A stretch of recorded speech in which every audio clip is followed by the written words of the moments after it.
most parents are very well attuned to the physical needs of children. However, the emotional needs is hard because of our upbringing. We didn't have this kind of language of needs. We're unaware of our own needs, let alone recognize those needs in our children. But honestly, in my work, when I identify those 6 needs, those are the reoccurring themes around difficult behaviors. You're listening to the Mindful Mama podcast, episode number 162. Today we're talking about how to help children master their emotions with Anna Seewald. Welcome to the Mindful Mama podcast. Here it's about becoming a less irritable, more joyful parent. At Mindful Mama, we know that you cannot give what you do not have. And when you have calm and peace within, then you can give it to your children. I'm your host, Hunter Clark-Field's Mindful Mama mentor. I help smart, thoughtful moms and dads stay calm so they can have strong, connected relationships with their children. I've been practicing mindfulness for over 20 years. I'm the creator of the Mindful Parenting course, and I'm the author of the upcoming new book, Raising Good Humans, a mindful guide to breaking the cycle of reactive parenting and raising kind, confident kids. I'm so excited for you to have this conversation with my recurring guest, Anna Seewald. If you're listening to the podcast, you have heard her before, and she's wonderful. But first, let me just say welcome. Hi, I'm so glad to be in your ears. And if you're new, welcome to the Mindful Mama podcast. So glad you're here. There is a whole backlog of wonderful episodes for you to check out and an amazing guests, including Dan Siegel and Kim Payne and all kinds of wonderful people. And today we are going to be talking about, I think of it as like the holy grail of emotion, of parenting, right? Like if kids' self-regulation, if only our kids could just master their emotions, we would feel a lot better, right? And this is something kids need to learn how to do, right? They need to learn how to master their emotions. And so how can we as parents create emotional safety for them to express their feelings without fear? How can we listen to their feelings, show empathy, etc.? So I'm so excited for you to join me at the table as I talk to Anna Seewald. She is the founder of Authentic Parenting. She's a speaker, author, podcaster, and parent educator.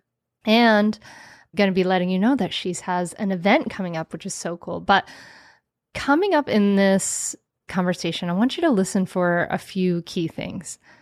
When we want to help our children, right? We want to help them be able to deal with their emotions, and kind of instinctually we kind of want to shut it out, but actually coaching our children through dealing with their emotions can be the number one best way to help them, not only in that moment, but in life, right? And you're going to hear about that. You're going to hear about why detachment and not taking things so personally can really change everything. And I want you to listen for the 6 basic emotional needs that children have that we can look out for. And you'll hear at the end of this episode but I want to let you know now that Anna is hosting a conference. If you're listening to this real time, a 1-day event, the Authentic Parenting Conference. It's, bringing together conscious moms and dads who want to raise emotionally healthy children. And it'll be in New Brunswick, New Jersey on Saturday, May 18th, 2019. And for Mindful Mama listeners, we have a special promo code. So you can check it out. The keynote, by the way, is going to be Dr. Laura Markham, who is going to be on the podcast later along this year. But she's pretty amazing author and respected leader in this field. And you'll get so much out of hearing her. But you can get a ticket to learn more. You can go to authenticparenting.com/conference and use the promo code Mindful Mama. That's MINDFULMAMA, Mindful Mama, and you'll get $25 off your ticket. Yes, nice, right? Pretty cool. So I hope that you will check that out. And yeah, let's dive into this conversation. It's pretty awesome to talk to Anna. As you'll be able to hear, we're good friends. I love her and respect her so much. And she has a lot of great things to say. So, join me at the table as I talk to Anna Seewald. Anna, thank you so much for coming back on the Mindful Mama podcast. Thank you so much. I feel so honored and happy being back. I love talking to you, Anna. And today we're going to talk about how to help children master their emotions. And this is like, I kind of think about this as like the holy grail. This is like the angels, the clouds part, and the angels start to go, when we think about kids' self-regulation, we want them, like, we feel like, I think as parents, in a lot of ways, like all our problems would be solved if our kids could just get it together and regulate their emotions, right? Like this is what we are all kind of aiming for. Then life will be smooth, right? Then I will have no problems. This is kind of what we think to ourselves. Yeah, right. Like this is what we want, right? Yes, so this we're going to talk about, and you have some tips for us today to do that. Yes. I think this is the biggest challenge of parenthood. At least in my work, in my opinion, in my life, is how to stay calm in the moment. And I know that's the theme of your book too, and how to help our children to deal with their own emotions. And you add another element and what to say. I think that's it. That's summarizing the hard work of parenthood.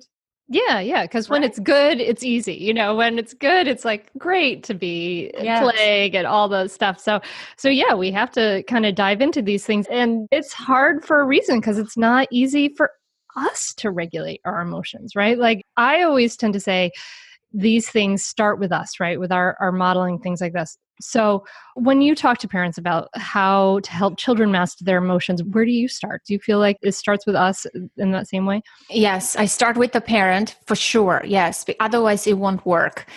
And I can tell you, when I was 9, I was a very explosive and very neurotic kind of kid, very emotional. I guess as an artistic, creative kid, you can label it that way. And I can give you this very brief example of how my parents sort of helped me in this emotional arena. And so what my background was, stepping into my parenthood, one day I came home. I remember my mom was in the kitchen having coffee with our neighbor. And I just entered into the kitchen and said, "Mom, can I go to the movies with the neighborhood kids?" I think I was 9 or 10. And she said, "No, you can't." And I think because she ignored me also, because she was busy with a neighbor, we had 3 bookcases hung on the wall on top of one another. And I laid down those bookcases and I started kicking very hard. And those bookcases were filled with china, with crystals, with lots of things. Oh my gosh.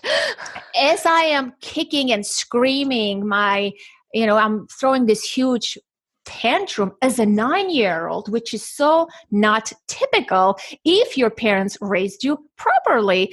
This is not a developmentally appropriate thing for a 9-year-old to do. So I remember my mother didn't come out of the kitchen, didn't say anything. And then all of a sudden, all of those shelves fell down. Somehow I managed to scoot myself and didn't get hurt.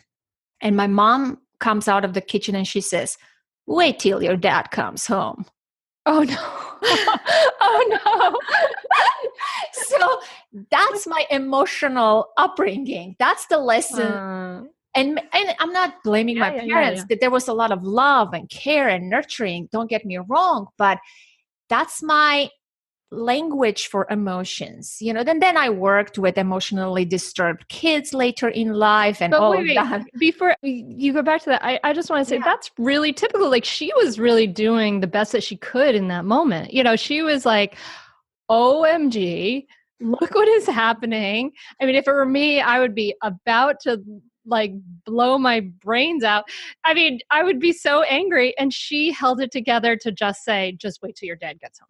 I mean, it was kind of like a threat. Like she was doing the best that she could do. She held it together to just say, "I'm going to postpone my threat to later." So she was kind of using a threat in some ways. But yeah, I just, want to shout out for your mom using her tools best she could. I mean, because that would be a shocking scene to have a 9-year-old throwing a tantrum, but it kind of shows that those feelings were really hard for you to deal with in that moment. Yes, they were hard to do. And I believe when my dad came home, we lied together. You and your mom lied? That's what I remember. I didn't get into trouble for sure. I remember that. But because I believe in my head, I can't remember the details. I believe my mom told a story to cover my act. That's what I remember. As a kid, I took that with me. But my parents were teachers also. You see what I mean? They worked with children. And it was sort of, I would have expected them to know certain things, but the time was different, right? Mm-hmm. Parenting was different, and they didn't have the tools themselves. And if you look at my mom's history, she was born post-war, and her father wasn't present, and he was imprisoned in Germany after the World War II, and her sibling passed away, and everything was hard. So I'm assuming she didn't get whatever she's supposed to get in terms of emotional intelligence from her upbringing. So that's all she could do. Mm-hmm. And now me as a parent, of course, I stepped into parenthood with a lot more knowledge and resources than my mom. So for me, it looked way different. Yeah. And I know that this is why it's a skill set that we can learn and develop and get a lot better. I see this emotional regulation as sort of the holy grail, like that. I kind of talk about that tongue in cheek, but why is this a good thing, right? So for a culture that's kind of been traditionally, emotions are best not, talked about and not heard and not seen, especially strong emotions. We're just, take care of it somewhere else, that kind of thing. In some ways, there's a question there of like, well, do I want my child to be able to express their emotions freely? That may not sound so good. What's the benefit there? Well, the benefit is multiple fold, I guess. Is that the word? Because you, first and foremost, you get self-awareness, right? Mm-hmm. You are in tune with your own emotions. You know the language of emotions, which enables you to relate to other human beings better, avoid conflict or resolve conflicts better, be more self-aware. And because you're self-aware, you're also aware of others' emotions around you. So you have not only boundaries in place, but you also can relate and help others and engage with other people on a more harmonious way, as opposed to having a lot of conflict, power struggle, internal conflict. It helps us live our lives better. To summarize it, the other day, I can tell you an example. A woman came to my office, a 39-year-old woman with her ex. They came for a co-parenting session. Everything was going really well. We were trying to work on communication. And at some point, she just bolted out of her seat, started yelling at her ex, used threats such as, I'm just going to punch you in the face, you're a jerk, and that kind of language.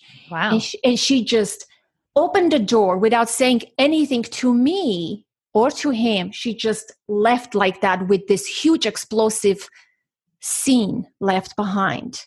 But that's not emotionally mature, right?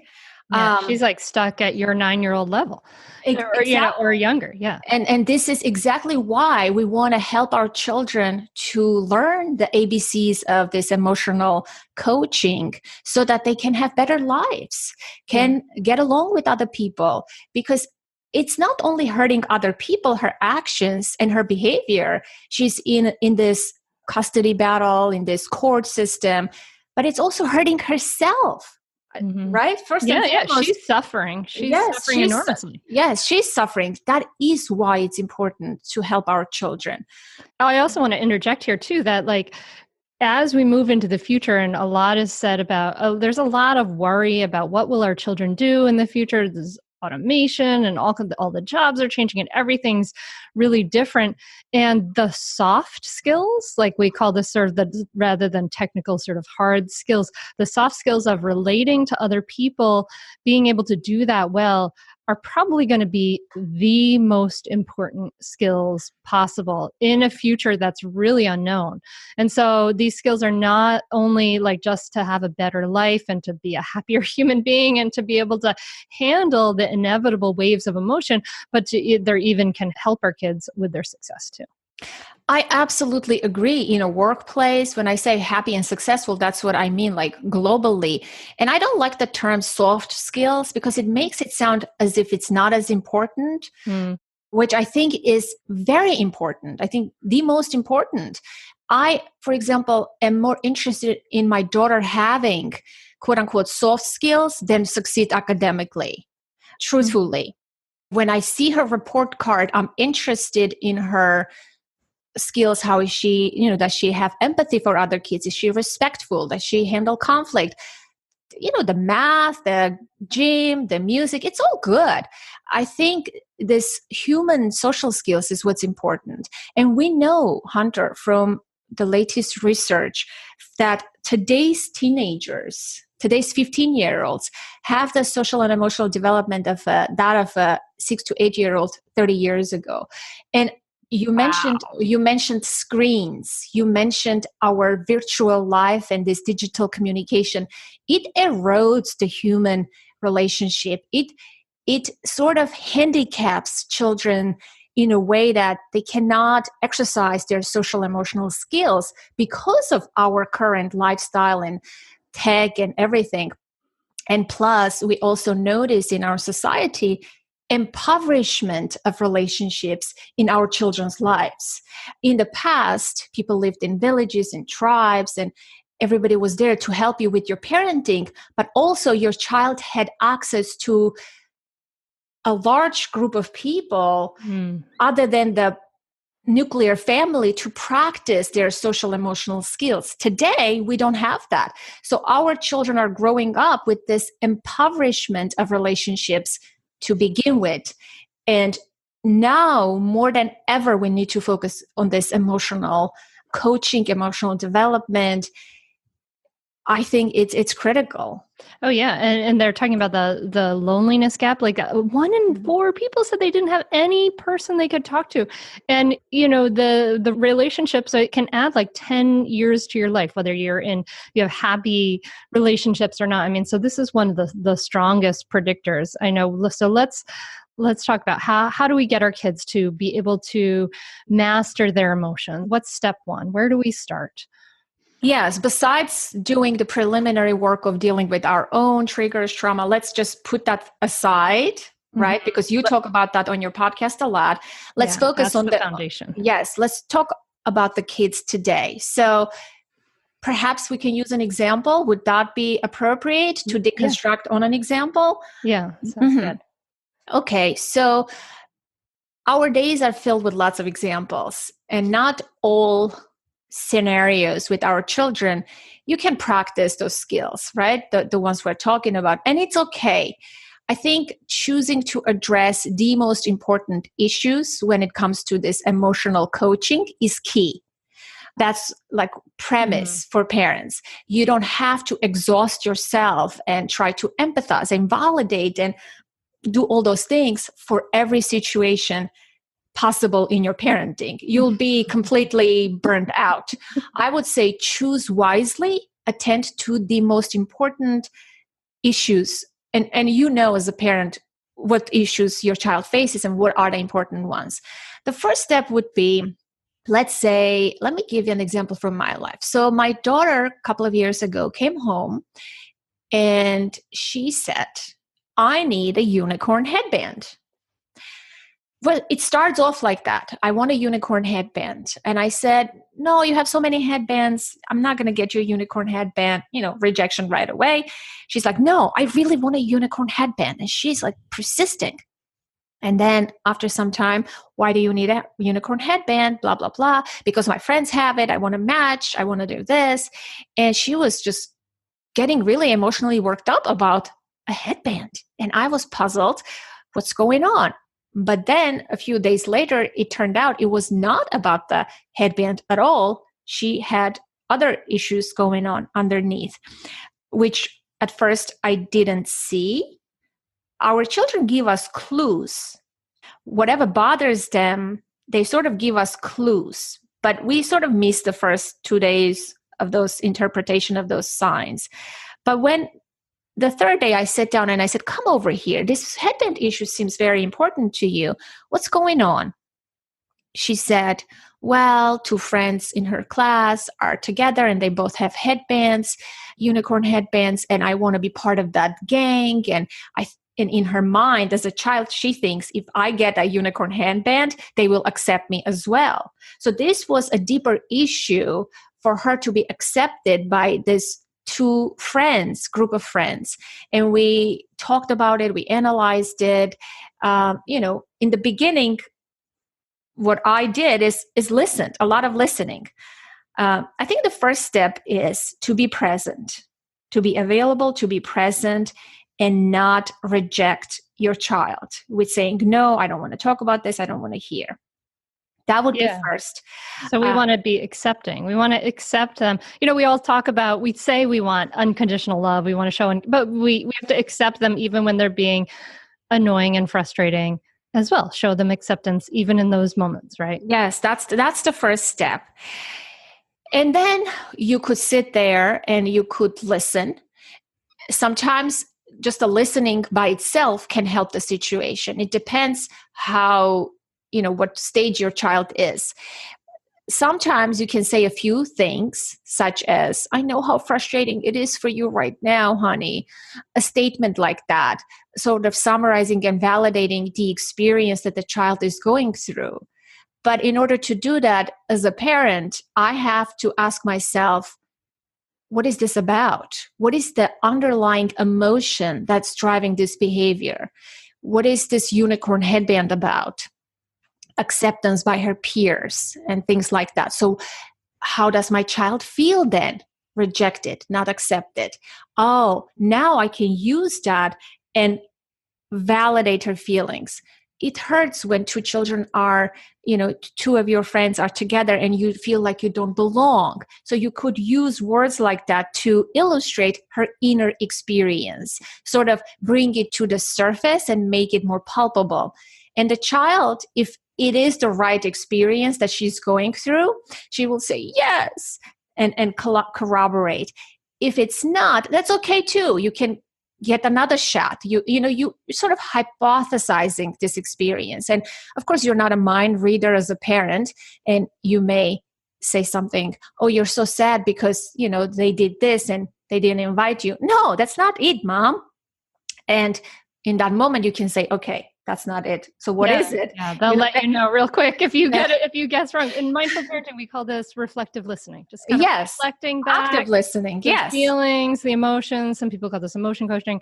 Yeah. Yes. And this helps enormously because it's like she feels like you see me, you hear me, you get me, right? That is the main thing in that moment. We don't want to come from a place of solving the problem. So there's 2 parts to this. First is this emotion coaching, emotion listening process. Second is the problem solving.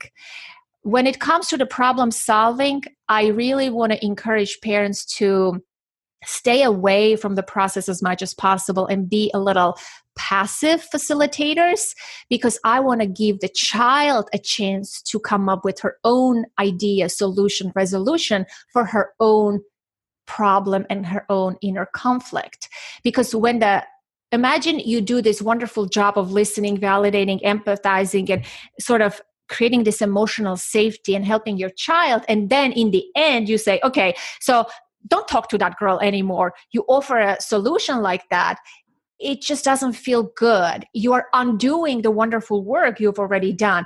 I think the key should be to hand this autonomy to the child and honor her choice, even if she makes the wrong decision according to you. You can ask, so what are you going to do then next? And she will say, I'm just not going to talk to them, or I don't know, I'll just tell the teacher. Whatever she comes up with in this situation, we need to honor. And that sort of concludes the entire loop of emotion coaching. But let's go back to the coaching again. So stay present, show acceptance with your behavior, speak less, words don't matter. When someone is going through an emotional experience, a tantrum, meltdown, crying, or just talking very upset, we don't want to talk over them or interrupt them. We just want to help them to let it all out. But we want to be present and attuned. And we want to have compassion and empathy on our face so that we're present, we're listening. We're not just here, like physically present. You know what I mean? We want to also be emotionally invested in the process. And I think as human beings, we do this so wonderfully and naturally.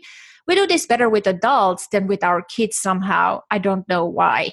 But being present, listening, and validating the reflective thinking, excavating what the feeling is and sort of bringing to the surface, making the child feel heard, understood, that's very comforting for the child. And again, listen a little more, and that's it. And it's like a bell curve. Your child will go through the emotion and it will just go down, and the child will hit the problem-solving phase. And how you know when your child is at the problem-solving phase? She will say, okay, Mom, can we do this? She will change the subject. She will come up with an idea. And at that point, as a parent, we're done with the emotion coaching. This looks different for every age, of course, right? For toddlers, it's different. With an 11-year-old, it's much different. With a teen, it's a lot different. So based on the age of your child, this emotional coaching looks way different. And so how much you offer. Yes. Yeah. So I'm trying to listen sort of from the eyes of someone who's, maybe dealing with a toddler, someone who has a lot of emotions all the time. And it can sound like, in a lot of ways, like it's a lot of work up front, right? Like we have to kind of put aside our to-do list for the moment. We might have to turn off the burner on the stove. We might, you know what I mean? Like we have to, and there might be multiple children around. So like there's a lot of challenges that kind of go along with this, but there's an effort to be really present and to listen and to be accepting, which that can be really hard because our own stuff comes up, our own triggers come up and all of those things. But this effort I want to chime in here with the fact that this effort that you put in this, and it's not easy to be really present for someone's difficult feelings, but the effort you put in pays dividends because your child learns to then they learn that when they're seen and they're heard, they can resolve things. It's not like these feelings get like shoved down and shoved away and come back in other times. Like it does pay dividends down the line in that children who are able to have their feelings listened to and heard, they kind of go through this process faster. Not that it's all about efficiency, but they do go through this faster as they get older. Absolutely. I can say that as a parent in my own child.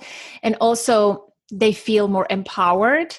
They're not afraid of their feelings. All we're doing is normalizing human feelings, human experience, accepting them the way they are, allowing them to feel with a presence of an attuned caregiver. So this process is called co-regulation.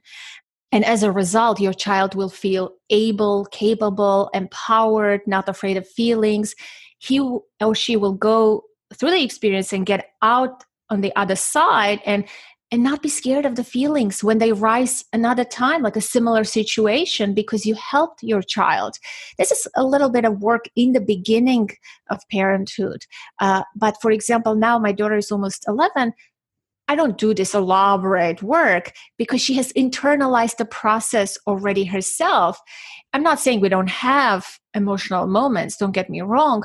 But as you said, it's a lot quicker. She has more self-awareness. She knows that we're there. In fact, she may even bring it up. She would say, Mom, can we talk about this? She knows that it's reliable source to go to Mom for her complicated emotional things. Also, it builds trust, right? When we do this process with our children, I think it's key. It builds relationship, trust, self-awareness in our children. And it's very not hard to do once you learn. I think we shouldn't be afraid to try. I would encourage everyone to start and see where they have a hard time. What step of the process they have a hard time with? Is it stepping into that process? Is it the staying and listening and seeing your child cry, and it makes, evokes feelings in you of abandonment or sadness? Or is it the problem solving part that you have a hard time? You just want to control and stop the process. It can show up many different ways for parents. So having that parental self-awareness can be key as well. Yeah. Yeah. I mean, I can think of a couple kind of objections to this that I want to kind of bring in here. But yeah, this is all that there's that foundation of kind of we have to be able to listen to and be accepting and to, validate our own emotions, right? To be able to validate it for our kids, right? To be able to say, it's okay and normal that you're having these feelings and I'm here to listen to you. We have to be able to do that for ourselves too. And so that's a whole other podcast. We've talked about a lot of different ways, and we talk about in the mindful parenting course in different ways. But yeah, so we want to kind of step back to that is that foundation, right? It's hard if we can't be present with ourselves, it's hard to be present and accepting with our kids. If we can't listen to our own feelings, it's hard to listen to other feelings. If we find it unacceptable, it's hard to be able to be there. If you take it personally, then it's hard. If you say my child is doing this to annoy me, if you have thoughts around this, maybe we need to do work around that. But seeing your child as that child needs help and guidance and coaching, just reframing sometimes can help. And every situation is different, of course, every parent, but whatever comes up, don't feel like a failure as a parent if you're not able to do it, because you need help probably with your own stuff first and foremost. So give that to yourself also before you can give it to your kids. So Anna, what about, I can imagine the parent who's listening and saying, yeah, this sounds lovely, sure, but how am I supposed to be accepting of anger? Aren't I supposed to I don't want to be accepting of my child's desire to, hurt another child, right? If my child says, I'm so mad, I want to just tear that school down or whatever, right? So if there's a lot of anger, what do we do then? How do we be accepting of intense, scary feelings like anger? Yeah, it's hard. You may not accept even in your mind, right? It's hard, but you can stop certain behaviors. You can remove your child, perhaps contain him, hold him, whatever will work, take the object from his hand, but not in a very aggressive way. I think here the key is, again, as much as possible, view this as, don't get emotionally involved in this process. If it becomes emotionally involved, then it's not going to work. And it's hard. We get triggered very quickly. How dare you say that? How dare you do that? I want to stop that. That may not work.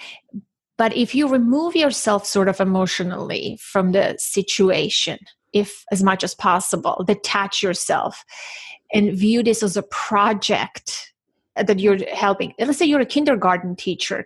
We do this kind of stuff with the children we're not emotionally attached to, right? Mm-hmm. I think that's the key. When we're entangled with our kids, we're intimately, it's hard to maintain that. So yes, you can go and grab the object from the hand and you can say, no, sweetheart, we don't want to throw this. Or don't even say a thing. Just grab the object. In that, when your child is angry, just grab the object and put it aside, or usher the child into a different room where there is less harm to be done to the child or to the property. There are things you could do sort of to contain the situation. Mm-hmm. And it's not going to be like that for 30 minutes. Mm-hmm. I think there is a peak to this behavior. When your child is triggered and angry and explosive, we can exacerbate things if we get explosive. So we don't want to do that. But if we could help the child to go from that mad to sad a little bit, soften a little bit, they will cry. And once the tears come, I think it's a nice situation. It's sort of, we have more control over this situation. Again, it's a practice. We need to find our groove. It's not easy. There's no script. I have struggled with this. But big emotions could be a sign of what's going on with your child, right? It sounds like there may be something more, right? And I think that listening then to kind of unpeel the onion can be really, really kind of crucial in those moments. I had a mom, who had a son with special needs in mindful parenting asked me about, she said, he gets so mad that sometimes he says stuff like, I want to blow the school up. And that's scary and that's frightening. And she doesn't, obviously, right. And what said and what I kind of thought to her about this was like, well, obviously you want to contain that behavior, but if you're in a moment where you're in a safe place and he's venting and talking to you, reflecting back to that, saying like, oh my gosh, you're so mad. This feels unacceptable to you. You feel so upset right now, can help him talk it out a little bit more and help him kind of resolve this issue a little bit more and bring that emotional level down. Yes, I think what you're saying is key. I often give this advice to parents too. Don't take at face value what your children say. They're not going to blow up that school. Don't worry. We worry right away. Oh my gosh, my kid is a terrorist. My kid is a killer. Even if they say, I'm going to kill, I'm going to hurt, I'm going to kill myself. I had a client whose daughter said, I don't want to go to school. I'd rather be dead. I'm going to kill myself.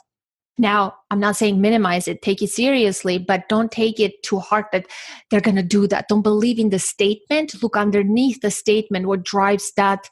What's underneath this statement? That's what I'm saying. Escalate the emotion. Hear the feeling. What is it? Exacerbated person, hopeless, perhaps, angry and mad that I'm not understood in this school. I might as well blow this up. It's not necessary.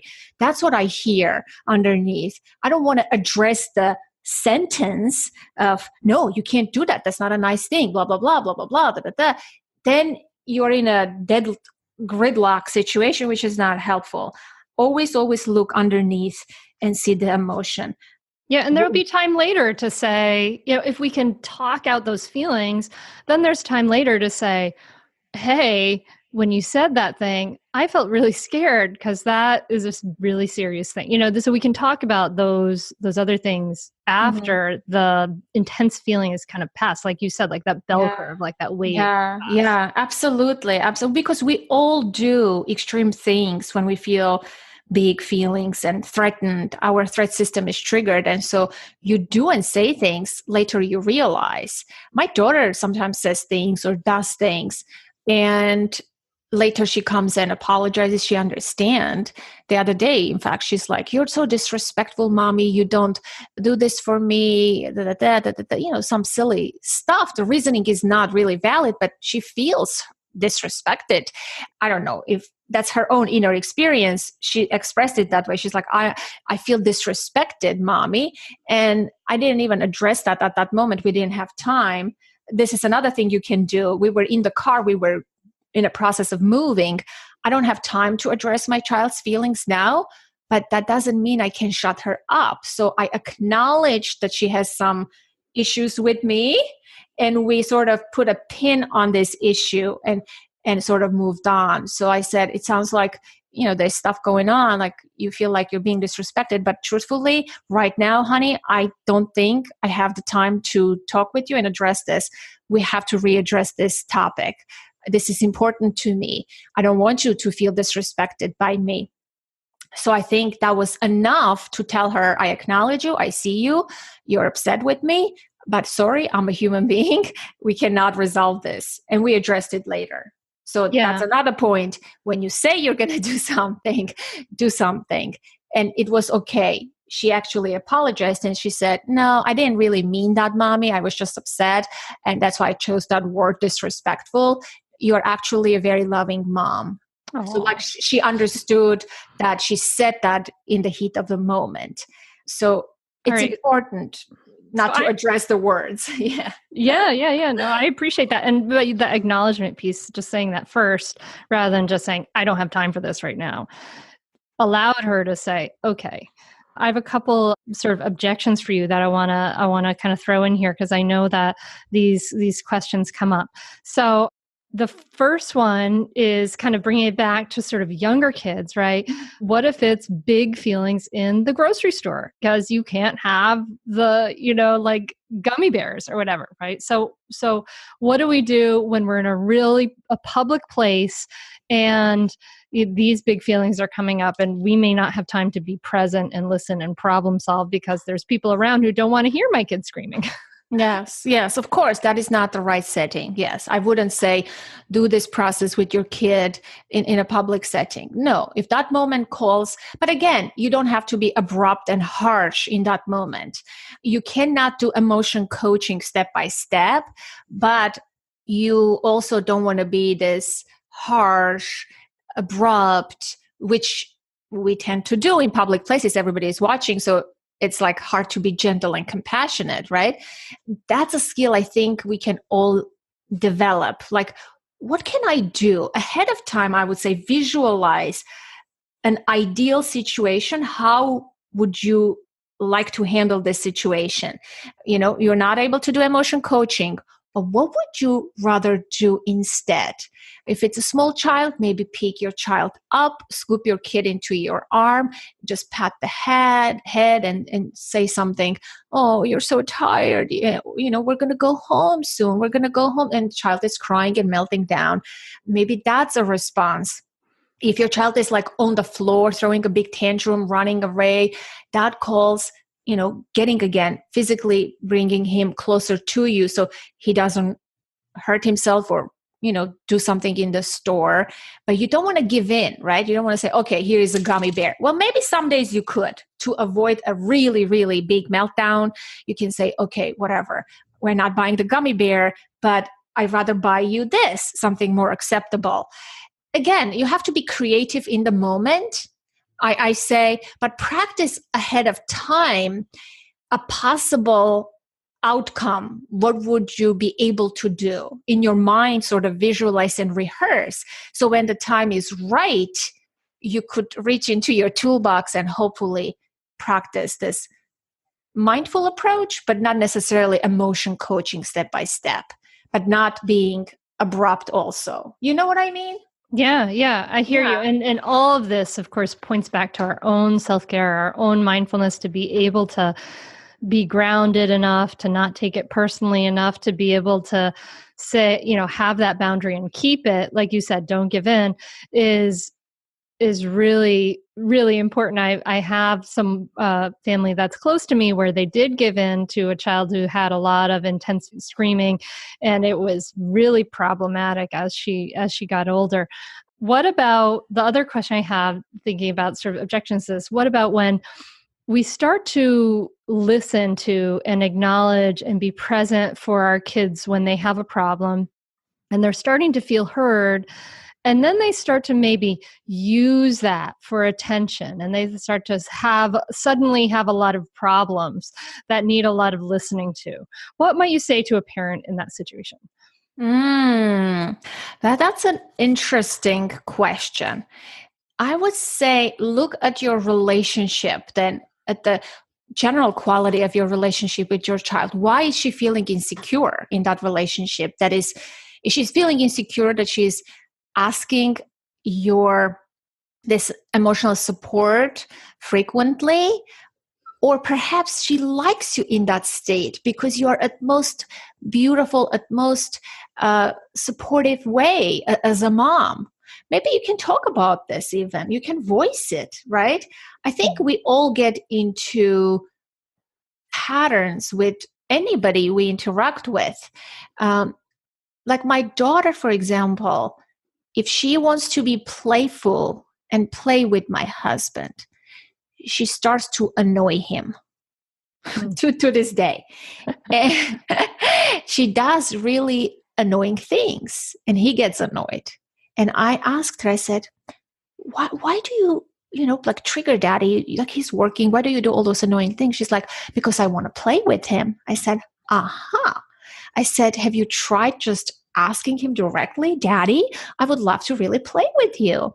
She's like, no. I said, why? Because he's not going to play with me. I said, have you tried? No. I said, you know what, honey? I really think when we come, from this place of openness with other human beings and not feel awkward about our own needs, you know, just try it one day. And honestly, she did try. And what is the result? Sometimes he can say, give me 10 minutes, let me change, and we'll go to the basketball court. Sometimes he will say, not right now, I'm really busy. He will set a limit or make an agreement or play with you right now. So she tried the different variations and it works. I think all it takes sometimes is to help the child figure out what is it that they want or need and how they can ask in a different way, not in this ill pattern that they sort of got hardened into, right? You see what I'm saying? Mm-hmm. See? Yeah. So like connect, right? Like they're wanting, clearly like they're wanting some of that feeling of being seen and heard, right? So we want to connect with them in other ways and give them that feeling of being seen and heard in positive ways, like maybe playful ways, like, whatever, but give them that feeling of seen and being heard, that obviously was kind of like filling a place, right? Of like, oh, hello. Yes, and helping them verbalize their inner workings is key with children, especially as they get older. When they're younger, we can say, oh, you're feeling so sad that your toy broke, right? We're feeding them the emotion and the words. But as they get older, it's kind of complicated what they feel. You don't want to say, oh, honey, you're feeling so upset. She will get mad at me if I said something like that. She will feel like I am being insensitive. You want to help them, again, make sense of their inner experiences and give them tools to verbalize those feelings and give them sort of like the green light. And they're able to do it because, again, it's a practice for them too, right? We don't have all those skills. They're learning it too. Yeah. And this really does, as imperfectly as we do these skills, because we're human, we're not going to be perfect. We're never going to get there. We're going for good enough, right? And I say, as imperfectly as we do these things, like with my daughter, I was using a lot of like unskillful language. I wasn't hearing her. I was trying to, when she was little, I was like, oh my gosh, stop these horrible emotions. They're freaking me out. I was getting really triggered. And then as I did the work in myself to, first of all, that foundation that, we talk about of being able to sit with difficult feelings, mindfulness of offering myself compassion, understanding myself, understanding my triggers, and then being able to, reflect back to her, to listen to her and do this kind of emotion coaching stuff with her. It's amazing. I mean, I thought that it's amazing really how sort of grounded and emotionally regulated, she is. She has big feelings and she's able to kind of take care of that. She's just like anyone. She has moments, but it was amazing. I kind of thought she was going to like be I had deep worries, but it really does help enormously to just be able to see and hear these feelings and to get that emotional regulation. I mean, otherwise, sort of the old school approach is stuff it down, stuff it down, stuff it down, and we end up with all the problems that, I mean, I kind of see people are being unable to take care of difficult feelings because they're unacceptable, leads to it's behind almost all of the big problems in the world as I see it. I agree. So let me briefly mention that in my work, I identify 6 emotional needs. And when we view parenting from this framework, things become a lot easier. So we all have needs, right? Physical needs, emotional needs. Physical needs are very easy for parents to identify. It's the hunger, it's the shelter, clothing, diaper, taking your child to the bathroom, giving water, all those things. And we are so able and capable. Most parents are very well attuned to the physical needs of children. However, the emotional needs is hard because of our upbringing. We didn't have this kind of language of needs. We're unaware of our own needs, let alone recognize those needs in our children. But honestly, in my work, when I identify those 6 needs, those are the reoccurring themes around difficult behaviors. So, and they're very important, all of them, in no particular order. So the first one is sense of safety, this emotional sense of safety that we all have. And when we are threatened, we don't feel safe. And so we act and do those things that are challenging for our parents, undesirable behaviors. The second is the need for connection. As we all know, our brains are wired. We're human beings. This connection is huge. When children feel that their connection need is not met, they will let you know. Trust me, you will know with their behavior. They will annoy you. They will defy you. They will resist you. That's not a bad behavior. Again, we're looking underneath of the behavior to escalate what's going on, the need or the feeling. Then they have a need for respect, significance, importance, acceptance, and autonomy. Those are the 6 I identify. I mean, of course, there is others, but when they're young, the recurring main issues are around those main 6 needs. And what is the opposite of autonomy? Control. When your child is feeling a lot controlled by a parent, and you may not even recognize that you're controlling, right? Control can have many forms. This is like a whole different topic, but giving your children a chance to exercise their own mind, express themselves, choose, giving them choices, for them to feel like they're in charge, they're making decisions, they're autonomous. It's key. When that is not there, they will defy big time. So look at yourself. Are you telling them what to do? Demands, commands all the time? Maybe we need to tone it down a little bit so that we can increase that cooperation. Mm-hmm. Mm-hmm. Acceptance, we already spoke about acceptance a little bit. Important. How do they feel important, our children? Our actions, our interactions with them. Do they feel as if they matter? Their thoughts, their feelings, their inner workings, when they express something, when they share a silly story with us, or they show a toy a million times and say, Mommy, look at this, Mommy, look at this. How we respond, do we make them feel important? Those are all important things to keep in mind when we interact with our kids. And no child has a sophisticated language of saying, Mommy, my autonomy need is not met lately, or they give us a hard time. They show with their behavior. So it is up to us really to learn a little bit about those needs and interpret very quickly. The connection need, they are clingy, they are needy. Again, they're running away, they're not listening. Maybe work on connection. Autonomy, if it's not met, they defy you all the time, very frequently. Respect, they are disrespectful towards you, for sure. Connection, again, we talked about. What else? Importance. When they don't feel important, they don't apply themselves. They don't try their hard because it doesn't matter, really. My mom doesn't care or my dad doesn't care. So they play short or they're scared of taking risks or failures, and they become perfectionistic, perhaps, like the other spectrum.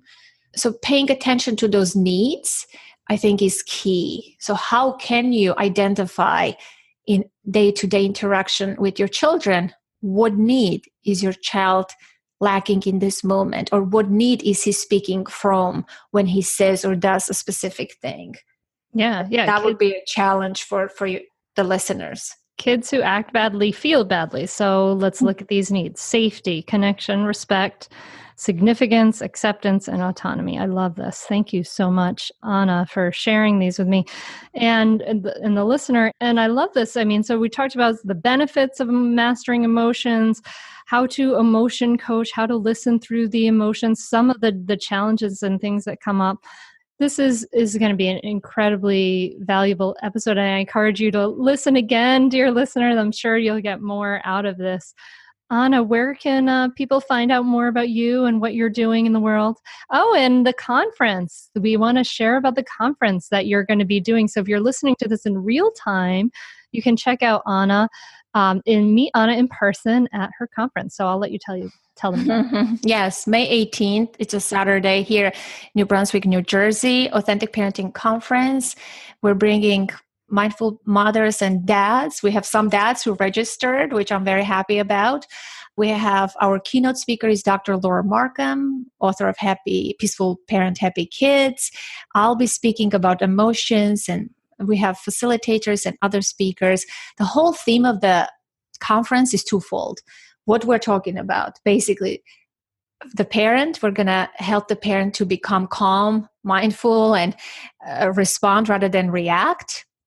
We're going to do role plays and activities to help the parent walk away with like real skills and not just lectures. And the second part is how we can listen to our children's feelings once we mastered or learned some of the skills to remain calm. And that's the main theme of this conference. We have a coupon code, actually, a promo code for your audience. Cool. That's Mindful Mama. If you go to authenticparenting.com/conference, you can read about the conference. And if you purchase your ticket at checkout, enter the coupon code Mindful Mama, and you'll get $25 off a single ticket. And I would love to meet anyone who is from your crowd. Yay. So go meet Anna. I'm so excited that you're having this conference. I won't be able to go. I was hoping to go, but I'm not going to be able to go because I'm going to be on a silent retreat. So you all will be talking and talking and talking, and I will just be totally silent the whole day. You can imagine me there. Oh my goodness. Yeah, this is so cool. So say the URL again. I know. authenticparenting.com/conference. If you go to my website, authenticparenting.com, you can see a tab conference. There's a picture in the homepage, so you won't miss it. Yes. Okay. All right. /conference. So cool. So wonderful. Anna, thank you so much for doing this. And thank you for your generosity, sharing your message and being part of this transformation. You affect so many, and it's incredible the ripple effects that probably we don't even see, but I know that they're there, and I know that I'm so happy that you're my friend anyway, and I love you dearly. So thank you so much for coming on the podcast today. Likewise, I feel so appreciative of your kind and generous heart, giving me space and being my friend. And you are the inspiration for my conference, actually. So if it doesn't go well, you to blame. Just kidding.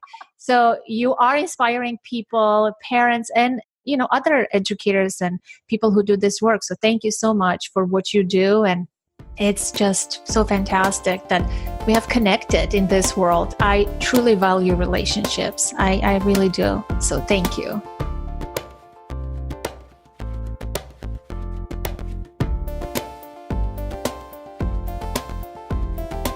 Hey, thank you so much for listening. I hope that you enjoyed this episode. I love that we got to fit in, oh my gosh, the 6 emotional needs. Those were so great there at the end, don't you think? Yeah, we need to watch out for these, right? We need to be checking in because everything we do to meet some kind of need, and that's the same for our kids too. So remember that you can go to Anna's conference, the Authentic Parenting Conference, Saturday, May 18th, 2019 in New Brunswick, New Jersey. And the keynote speaker is Dr. Laura Markham. And for you get $25 off a ticket if you use the promo code Mindful Mama.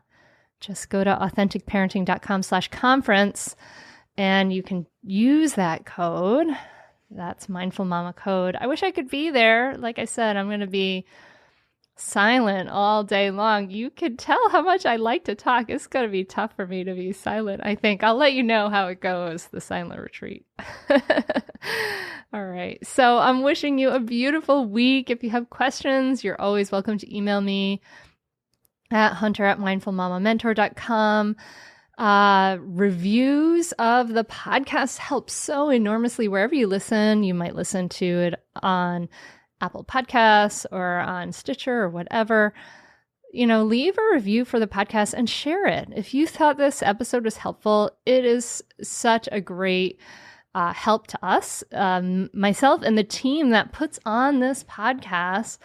for free each week to, it costs us time and effort and energy and money and all those things. And you can help support that effort by sharing it. Really pretty simple. If you got something out of this episode, share it with a friend, take a screenshot, text it to your friend, share it on Instagram, on social media and Facebook and stuff too. But and really word of mouth is such a great way to share the episode. And it means so much to me and the rest of the team. We all appreciate it enormously. All right. So I am wishing you an emotionally balanced, beautiful week. I can't wait to come back and talk to you again. Next week, we're going to have a really amazing guest. We're going to be talking to Jessica Leahy, and she is the author of The Gift of Failure. Really, really powerful conversation. So I can't wait to join you, for you to join me for that. So remember, the podcast comes out every Tuesday. So subscribe and share it and all that good stuff. All right. I'm wishing you a beautiful week, my friend. Namaste.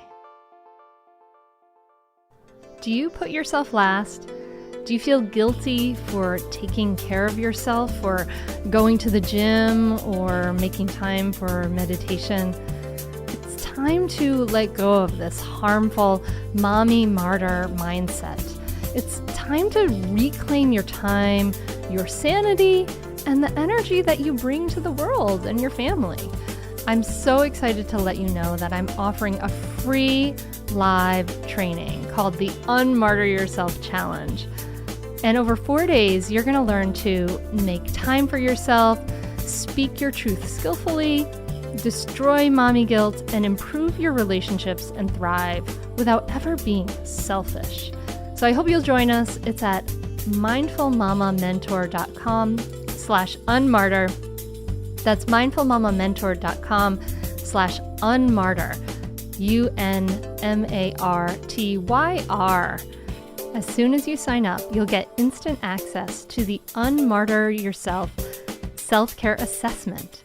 It's a powerful, eye-opening exercise where you'll assess your physical, mental, emotional, spiritual, and relationship needs. Join the Unmartyr Yourself Challenge now at mindfulmamamentor.com/unmartyr. I can't wait to see you there.